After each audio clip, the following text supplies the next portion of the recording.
Wow, talk about a redemption arc. It's no secret that Andor's been a pretty divisive show over the past couple of years. Its slow pace, gritty but infrequent action, labyrinthine storylines, and complex, mature, and, yeah, slightly sterile characters didn't fit all that well with a franchise that was always about grand adventures, epic storytelling, big emotional beats, and clearly defined good and evil. Season 1 was well received critically but failed to make much of an impact on the Star Wars fanbase, and I've got to admit, Season 2 didn't get off to a great start either, opening with a trilogy of episodes that felt weirdly clunky and poorly written, badly paced, wasting too much time on stuff that wasn't interesting or compelling, and capped off by a controversial assault scene that ended up overshadowing everything else about the show, and probably driving a big chunk of the fanbase away at the same time. It seemed like we might well be heading for another Last of Us situation, another show that opened strong only to squander it with a crappy second season that failed to cement its success. But then, something interesting happened.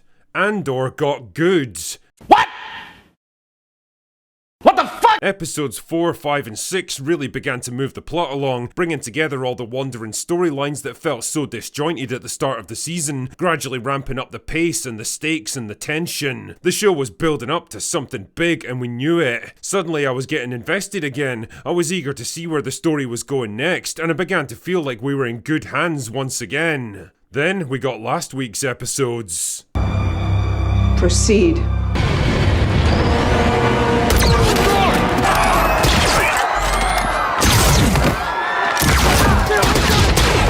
You know, there's probably hundreds of fancy, pretentious ways that I could eulogize this show, but what the hell, let's just call a spade here. Andor is really fucking good.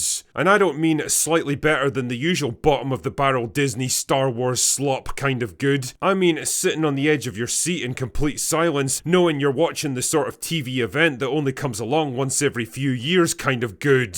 I mean, this is some of the best Star Wars I've seen since the original trilogy kind of good. And even now, I can't quite believe I'm actually saying this about anything made under Disney Star Wars, but what the fuck? Credit where credit's due, and this show deserves a shit ton of it. Everything that's been building up since the start of the season all comes to fruition in these 3 episodes. Every plotline that seemed so meandering, every character you'd begun to question their purpose, every decision and little piece of setup, it all gets paid off right here. And I guess what I'm saying is, it's been worth it. It's all been worth it. Honestly, I could spend hours going over every single character beat and plot point, but for the sake of not getting too self-indulgent, I'm going to try and stick to the main events here. The premise of this episode arc is that the Empire needs a rare mineral to finish construction of the Death Star, a mineral that can only be found in large quantities on one planet. Gorman, a wealthy and influential trading hub, and not the kind of place they can just march into and take over at will. See, as powerful as they are, the Empire are not omnipotent. They can't just do whatever the fuck they want and get away with it. Instead, they have to play it smart, gradually isolating and turning public opinion against Gorman, pushing them closer and closer to the brink, stirring up a rebellion that'll give them the perfect excuse to pacify the whole planet. This season's been all about turning the planet into a giant powder keg.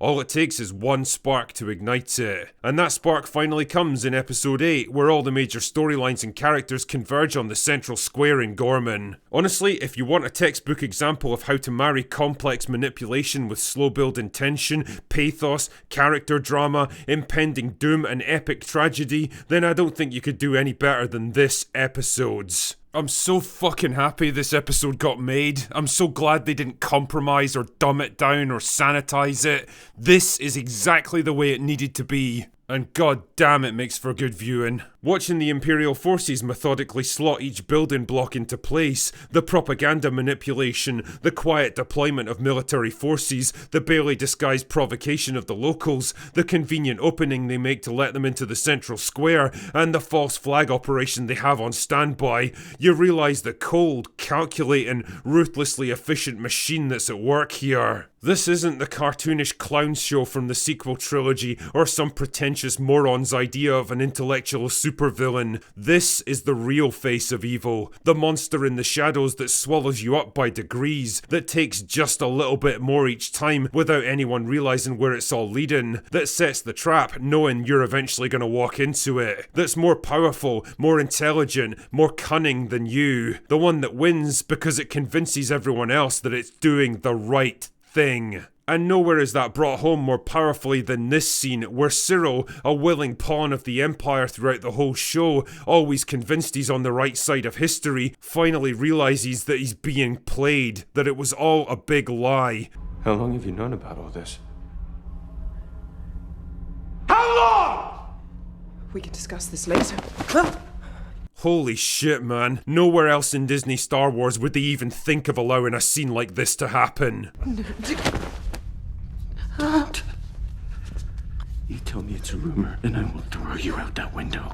This is a man whose entire worldview is collapsing in front of his very eyes. A man who's finally seeing the Empire for what it really is. A man who's too late to stop what's about to happen.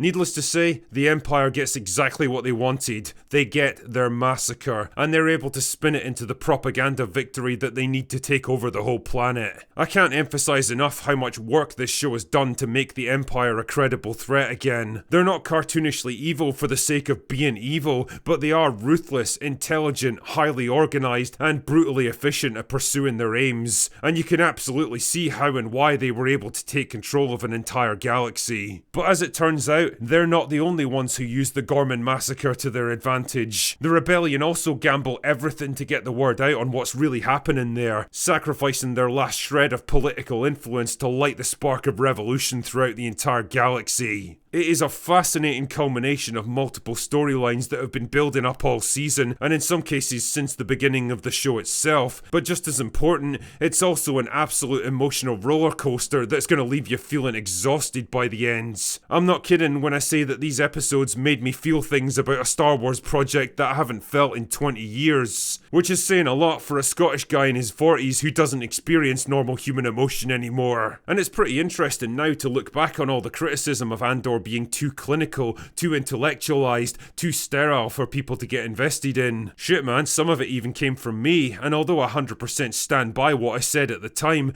that assessment inevitably changes once you see a fuller picture of what the show's trying to do. And well, now I have. Those big emotional payoffs that people expect from Star Wars were always coming, but unlike other shows and movies that try to force this stuff out of cheap melodrama, Andor makes you wait for it. It makes you work for it, and it forces you to pay attention, and part of me wonders now if that's why a lot of Star Wars fans have struggled to engage with it. There's no getting around this. It is not as accessible, it's not as fantastical or epic or adventurous as so many other Star Wars projects. There's no Force, no Jedi, no lightsabers, no quirky aliens or moments of levity to lighten the tone, no epic confrontations or grand heroic gestures. Just people with all of our frailties and our strengths, our drives, our desires and our infinite complexities. People with ideals and beliefs they're willing to fight and sacrifice and die for. And all of this brings me back to the question that I asked a couple of weeks ago.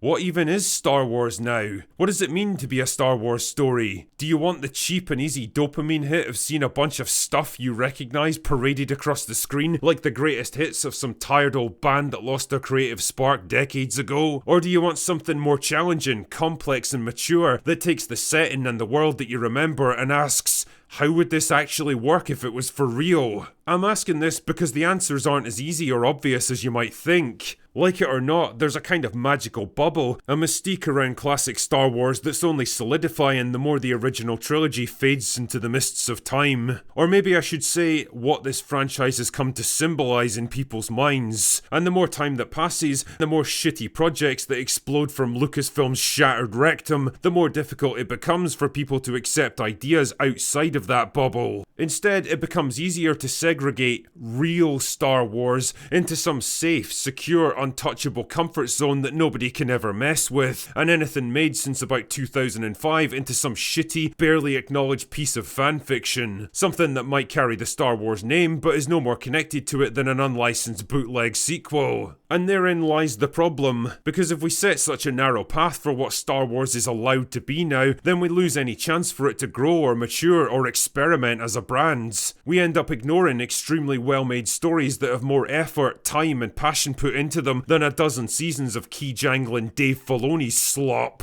And we send the message to Disney that all we really want is to keep rehashing the same tired, predictable, played out themes and ideas over and over again until there's simply nothing left to exploit. And I think maybe that's the real tragedy of a show like Andor. Yeah, it's getting rave reviews and its core fanbase clearly love it, but it's not going to be enough to move the needle. We'll probably never get another Star Wars project of this scope, scale and level of ambition and storytelling maturity ever again. This was it. This was the one chance for Star Wars to grow into something more, to expand beyond lightsabers and space battles and goofy looking aliens, and I suspect that chance has just slipped away. Because really, why would any company want to invest hundreds of millions of dollars into a show that nobody fucking watches? So get ready for a lot more low effort, low risk corporate slop, because I think that's the real future for Star Wars at this point. Andor tried, and it tried valiantly, but I don't think it's going to be enough.